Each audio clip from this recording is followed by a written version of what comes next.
मैं Napoleon Hill हूँ। यदि आप मुझे ये 10 मिनट पूरे होश और बिना किसी भटकाव के दे सकते हैं तो मैं वादा करता हूँ कि मैं आपके दिमाग के उस जंग लगे ताले को खोल दूंगा जिसे आपने सालों से बंद रखा है। आज आईने में खुद से आंखें मिलाइए। क्या आपको वहाँ एक विजेता दिख रहा है या फिर एक ऐसा इंसान जिसने बहानेबाजी की चादर ओढ़कर अपने सपनों की लाश को दफना दिया है? जहाँ एक ही सवाल आपके अंतर्मन को चीरता रहता है, वह सवाल है, मैं शुरुआत तो कर लेता हूँ, फिर रुक क्यों जाता हूँ? आप अकेले नहीं हैं। इस ग्रह के 97% लोग इसी कुएं में अपनी पूरी जिंदगी गुजार देते हैं। उनकी सुबह उम्मीद से शुरू होती है, दोपहर बहानेबाजी में बीतती है और रात गहरे अफसोस की चादर ओढ़कर खत्म हो जाती है। उनकी पूरी हस्ती, उनके सारे सपने और उनकी सारी प्रतिभा सिर्फ 3 शब्दों के नीचे दफन हो गई है। कल से शुरू करूंगा, लेकिन आज मैं यहाँ आपसे उन 3% विरल लोगों के बारे में बात करने आया हूँ जो इस भीड़ का हिस्सा नहीं है। ये वे लोग हैं जो तूफानों के बीच भी शांत खड़े रहते हैं। ये वे लोग हैं जिनके पास कोई गुप्त मंत्र नहीं है, कोई जादुई चिराग नहीं है। उनके पास बस एक पत्थर जैसा कठोर नियम है। आज एनएच माइंडसेट के इस विशेष सत्र में मैं आपको उसी नियम की गहराई में ले जाऊंगा। हम नेपोलियन हिल के सिद्धांतों की राख से उस चिंगारी को निकालेंगे जो आपकी नियति बदल देगी। क्या आप अपने कंफर्ट जोन की जंजीरों को तोड़ने के लिए तैयार हैं? यदि हाँ, तो ये यात्रा आपके लिए है। आइए पहले उस राक्षस को समझें जिसने आपके सपनों को बंधक बना रखा है। समस्या ये नहीं है कि आप में टैलेंट की कमी है, समस्या ये है कि आप खोखला जोश के नशे के आदी हो गए हैं। जब आप कोई नया विचार सुनते हैं, कोई मोटिवेशनल वीडियो देखते हैं, तो आपके दिमाग में डोपामाइन की एक लहर दौड़ती है। आपको लगता है कि आप रातों रात दुनिया बदल देंगे, लेकिन तीसरे दिन जब वह नशा उतरता है, जब शरीर में दर्द होता है, जब दिमाग बहाने ढूंढता है, तब सामने आता है वह लंबा, नीरस और धुंधला रास्ता। 97% लोग यही दम तोड़ देते हैं। वे जोश को अनुशासन समझने की गलती कर बैठते हैं। मैंने अपनी बरसों की रिसर्च के बाद ये पाया था कि इंसान का सबसे बड़ा दुश्मन कोई और नहीं, उसका अपना अस्थिर मन है। एक छात्र की मिसाल लीजिए। वह परीक्षा से 2 महीने पहले एक भव्य टाइम टेबल बनाता है। 2 दिन वह 10-10 घंटे पढ़ता है। तीसरे दिन उसे लगता है कि उसने बहुत कुछ कर लिया है। चौथे दिन एक छोटा सा भटकाव आता है और 5वें दिन वह वापस उसी भीड़ का हिस्सा बन जाता है जहां केवल औसत दर्जे की जिंदगी है। यह निरंतरता की कमी सिर्फ एक बुरी आदत नहीं है, यह आपकी आत्मा का धीरे धीरे होने वाला कत्ल है। हर बार जब आप खुद से किया हुआ वादा तोड़ते हैं, आप अपने आत्मविश्वास की एक ईंट गिरा देते हैं। एक समय ऐसा आता है जब आप खुद पर विश्वास करना ही बंद कर देते हैं। अब जरा अपनी नजर घुमाइए और उन 3% लोगों को देखिए। क्या वे हमसे अलग मिट्टी के बने हैं? क्या एलन मस्क या बिल गेट्स के पास 24 घंटे से ज्यादा का समय है? बिल्कुल नहीं। उनके पास बस एक चीज है, बोरियत को गले लगाने की ताकत। सफल लोग वह काम करने की अद्भुत क्षमता रखते हैं जो बाकी दुनिया को बोरिंग लगता है। थिंक एंड ग्रो रिच में परसिस्टेंस को सफलता का सबसे महत्वपूर्ण स्तंभ बताया गया है। हिल कहते थे कि इच्छा वह बीज है, लेकिन परसिस्टेंस वो पानी है जिसके बिना वह बीज कभी विशाल वृक्ष नहीं बन सकता। ये 3% लोग जानते हैं कि प्रेरणा एक धोखा है। वे प्रेरणा का इंतजार नहीं करते, वे अपनी प्रणाली सिस्टम पर भरोसा करते हैं। जब उनका मन कहता है कि आज रहने देते हैं, तो उनकी अंतरात्मा गरज कर जवाब देती है, यही तो वो क्षण है जहां मैं भीड़ को पीछे छोड़ूंगा। नेपोलियन हिल ने हमें जो विरासत दी है उसे मैंने 7 महासूत्रों में संकलित किया है। इन्हें ध्यान से सुनिए क्योंकि ये आपके जीवन के मंदिर की नींव बनेंगे। पहला सूत्र, निश्चित मुख्य उद्देश्य। आपके भटकने का सबसे बड़ा कारण यह है कि आपको पता ही नहीं कि आपकी मंजिल कहाँ है। मुझे अमीर बनना है, ये कोई लक्ष्य नहीं है, ये एक खोखली इच्छा है। मुझे अगले 12 महीनों में अपने व्यवसाय से 10 लाख रुपए कमाने हैं। यह एक निश्चित उद्देश्य है। जब तक आपका लक्ष्य स्पष्ट नहीं होगा, आपकी ऊर्जा बिखरी रहेगी। अपनी डायरी उठाइए और अभी लिखिए आप वास्तव में क्या चाहते हैं। दूसरा सूत्र, सुव्यवस्थित योजना। सिर्फ ख्याली पुलाव पकाने से महल नहीं बनते। आपको उन पत्थरों को उठाने का एक सटीक नक्शा चाहिए। अपने बड़े लक्ष्य को इतने छोटे छोटे टुकड़ों में बांट दीजिए कि उसे पूरा ना करना असंभव हो जाए। अगर आपको एक लेखक बनना है तो पूरी किताब के बारे में मत सोचिए, सिर्फ रोज के 200 शब्द लिखने का लक्ष्य रखिए। तीसरा सूत्र, परसिस्टेंस। दृढ़ता चरित्र का वह हिस्सा है जैसे लोहे के लिए कार्बन। इसके बिना आप एक कमजोर धातु की तरह हैं जो दबाव पड़ते ही टूट जाएगी। जब असफलता आपके दरवाजे पर दस्तक दे तो उसे हार मत समझिए, उसे एक कठिन गुरु मानिए जो आपको अगले स्तर के लिए तैयार कर रहा है।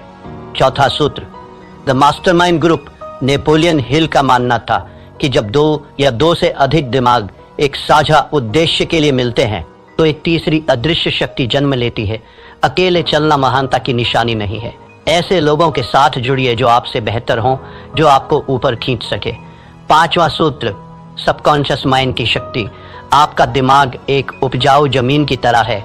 यदि आप इसमें सफलता और निरंतरता के बीज नहीं बोएंगे तो जंगली घास अपने आप उगाएगी। रोज सोने से पहले अपने लक्ष्य को दोहराइए, उसे महसूस कीजिए जैसे वह सच हो चुका हो। छठा सूत्र, क्विक डिसीजन मेकिंग। सफल लोग निर्णय जल्दी लेते हैं और उन्हें बदलते बहुत धीरे हैं, जबकि असफल लोग निर्णय लेने में हफ्तों लगा देते हैं और उन्हें बदलने में चंद सेकंड। टाल मटोल आपके समय का चोर है, इसे अभी मार दीजिए। सातवां सूत्र, एक्शन ओवर थिंकिंग। अत्यधिक ओवर थिंकिंग लकवे की तरह है, यह आपकी गति रोक देता है। इसका एक ही इलाज है, कार्य जैसे ही आप पहला कदम उठाते हैं आपका आधा डर अपने आप मर जाता है। एक पौराणिक कथा है। एक छोटे से गांव में एक साधारण कारीगर रहता था। उसने एक दिन संकल्प लिया कि वह गांव की सबसे ऊंची दुर्गम पहाड़ी पर एक ऐसा मंदिर बनाएगा जिसे देखकर देवताओं की आंखें भी फटी रह जाए। गांव के लोग ठहाके मारकर हंसे। उन्होंने कहा, तेरे पास ना धन है, ना हाथ, ना औजार, तू पागल हो गया है। उस कारीगर ने कोई जवाब नहीं दिया। उसने बस अपना एक छोटा सा नियम बनाया। वह रोज सुबह सूरज निकलने से पहले नदी के किनारे जाता, एक मध्यम आकार का पत्थर अपनी पीठ पर लादता और पहाड़ी की चोटी तक चढ़कर उसे वहां रखाता। बस एक पत्थर। एक महीना बीता, पहाड़ी पर सिर्फ 30 पत्थर थे। लोग बोले, यह मूर्खता है। एक साल बीता, पहाड़ी पर पत्थरों का एक ढेर लग गया था, पर मंदिर का कोई आकार नहीं था। लोग बोले, तू अपना जीवन बर्बाद कर रहा है। 5 वर्ष बीत गए। एक सुबह जब गांव वालों की नींद खुली तो उन्होंने देखा कि पहाड़ी की चोटी पर सूरज की पहली किरण एक भव्य सोने के कलश पर चमक रही थी। वहां एक विशाल नक्काशीदार मंदिर खड़ा था जिसकी सुंदरता का कोई सानी नहीं था। पूरा गांव दौड़कर पहाड़ी पर गया। उन्होंने चकित होकर पूछा, यह चमत्कार कैसे हुआ? तूने ये जादू कैसे किया? उस कारीगर ने अपने फटे हुए खून से सने हाथों को दिखाया और शांत स्वर में बोला, ये कोई जादू नहीं है, ये गणित है, रोज एक पत्थर बस। यही वह महान सत्य है जो आपको अपने जीवन में उतारना होगा। महान कार्य किसी एक दिन के विस्फोट से नहीं होते, वे हजारों छोटे, अदृश्य और निरंतर किए गए प्रहारों का परिणाम होते हैं। क्या आप अपना एक पत्थर रोज उठाने के लिए तैयार हैं मेरे मित्र? एक बात हमेशा याद रखना, समय आपके विरुद्ध साजिश रच रहा है। हर गुजरता हुआ दिन, हर टाला हुआ काम आपकी आत्मा का एक हिस्सा नोच कर ले जा रहा है। 97% लोग मृत्युशैया पर एक ही विचार लेकर मरते हैं, काश मैंने वह कोशिश जारी रखी होती। क्या आप अपने जीवन की अंतिम सांस इस काश के बोझ के साथ लेना चाहेंगे? यह अफसोस दुनिया के किसी भी शारीरिक दर्द से कहीं ज्यादा गहरा और कड़वा होता है। अनुशासन का वजन ग्रामों में होता है, लेकिन अफसोस का वजन टनों में होता है। चुनाव आपका है। नेपोलियन हिल ने अपनी एक और किताब में लिखा था कि अवसर अक्सर दुर्भाग्य या अस्थायी विफलता के वेश में आता है। आज जो आप असफलता महसूस कर रहे हैं, जो आलस से आपको रोक रहा है, वह वास्तव में आपकी परीक्षा है। जो इस परीक्षा को पास कर लेता है वही उस 3% की श्रेणी में खड़ा होने का हकदार बनता है। जीवन के विभिन्न क्षेत्रों में निरंतरता का प्रभाव, ये सिद्धांत केवल पैसों तक सीमित नहीं है, ये मानवीय उत्कृष्टता का सार्वभौमिक नियम है। धन के क्षेत्र में यह रोज की छोटी सी बचत है। अगर आप रोज 1% बेहतर होते हैं तो चक्रवृद्धि ब्याज, कंपाउंड इंटरेस्ट के जादू से आप साल के अंत तक 37 गुना बेहतर हो चुके होंगे। यह गणित का चमत्कार नहीं, निरंतरता का चमत्कार है। स्वास्थ्य के क्षेत्र में यह रोज की 10 मिनट की सैर है। एक दिन में कुछ नहीं बदलता, लेकिन 10 साल बाद यही 10 मिनट आपको बुढ़ापे में भी जवान बनाए रखते हैं। संबंधों के क्षेत्र में यह रोज की वो एक मीठी बात है, वह छोटी सी परवाह है। प्यार कोई एक दिन का उत्सव नहीं है, यह रोज की जाने वाली साधना है। आत्म विकास के क्षेत्र में ये रोज की 10 पंक्तियां पढ़ना है। एक साल में आप 365 पन्ने पढ़ चुके होंगे, यानी एक पूरी किताब का ज्ञान आपके भीतर समा चुका होगा। ये संघर्ष बाहरी दुनिया से नहीं है, यह आपके भीतर चल रहा एक गृह युद्ध है। आपका मन एक सॉफ्टवेयर की तरह है जिसे सुरक्षा और आराम के लिए प्रोग्राम किया गया है। वह आपको हमेशा रोकेगा। वो कहेगा, आज सो जाते हैं, कल बहुत काम था, अभी मौसम खराब है। लेकिन आपकी आत्मा, वो दिव्य अंश जो आपके भीतर है, वह जानती है कि आप किस मिट्टी के बने हैं, वह जानती है कि आप अनंत संभावनाओं के मालिक हैं। आपको अपने मन का गुलाम बनने के बजाय अपनी आत्मा का सेनापति बनना होगा। नेपोलियन हिल कहते थे कि मनुष्य का मस्तिष्क जिसे सोच सकता है और जिस पर विश्वास कर सकता है उसे वह प्राप्त भी कर सकता है, लेकिन विश्वास केवल सोचने से नहीं आता। विश्वास कर्म से आता है। जब आप रोज अपना वादा पूरा करते हैं तो आपका दिमाग आप पर भरोसा करना शुरू कर देता है। अब वक्त है कोरी बातों को क्रिया एक्शन में बदलने का। मैं आपको एक चुनौती दे रहा हूं, 90 दिवसीय परिवर्तन योजना। पहला चरण, 1 से 30 दिन आदत का निर्माण। इस दौरान अपनी चुनी हुई आदत को सिर्फ 5 मिनट दें। चाहे बाहर तूफान आ जाए, चाहे भूकंप आ जाए, वो 5 मिनट आपकी जिंदगी के सबसे पवित्र मिनट होने चाहिए। यहाँ आपका लक्ष्य परिणाम नहीं बल्कि उपस्थिति दर्ज कराना है। 31 से 60 दिन, पहचान का बदलाव।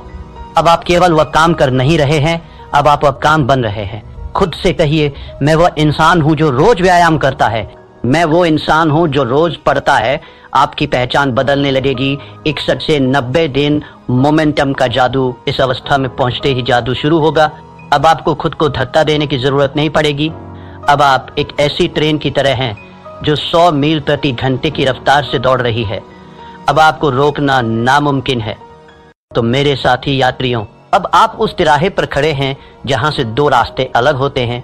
पहला रास्ता वही पुराना और घिसा पिटा है 97% वाली भीड़ का, जहां बहुत आराम है, हजारों बहाने हैं और अंत में एक सड़ा हुआ बदबूदार अफसोस है। दूसरा रास्ता उन 3% विरल व्यक्तियों का है जहां शुरुआत में अकेलापन है, जहां पसीना है, जहां दर्द है, लेकिन जिसके अंत में अमरता और शिखर है।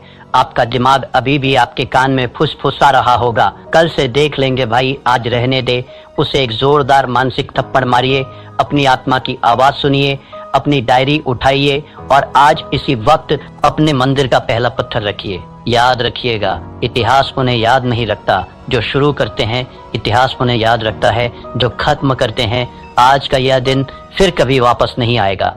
यह सूरज कल फिर उगेगा, लेकिन क्या आप वही पुराने इंसान होंगे या एक नया व्यक्तित्व? अगर आप उस 3% के क्लब में शामिल होने का अटूट फैसला कर चुके हैं तो कमेंट सेक्शन में अपनी आज की तारीख लिखिए और पूरे गर्व के साथ टाइप कीजिए, आई एम रेडी। ये आपका खुद से किया हुआ पहला सार्वजनिक वादा होगा। उठिए, अपने भविष्य की नींव रखिए और याद रखिए, यहाँ हम सिर्फ बातें नहीं करते, हम मानसिकता बदलते हैं। मेरे पास जो 10 मिनट आपने गिरवी रखे थे उनका समय अब पूरा हो रहा है। मैंने आपको वह चाबी सौंप दी है जिसे ढूंढने में लोगों की पूरी जिंदगी बीत जाती है, लेकिन याद रखना, चाबी सिर्फ रास्ता दिखाती है, दरवाजा आपको अपने कंधों से तोड़ना होगा। अगर आपकी रगों में अब भी वो खोखला जोश नहीं बल्कि सफल होने की एक ज्वलंत इच्छा दौड़ रही है तो इस चैनल को अभी सब्सक्राइब कीजिए, क्योंकि NH माइंडसेट कोई मनोरंजन का चैनल नहीं है। यह उन 3% लोगों का गुप्त किला है जो अपनी किस्मत खुद लिखना जानते हैं। खड़े हो जाइए और अपना पहला पत्थर उठाइए। समय बीत रहा है। धन्यवाद।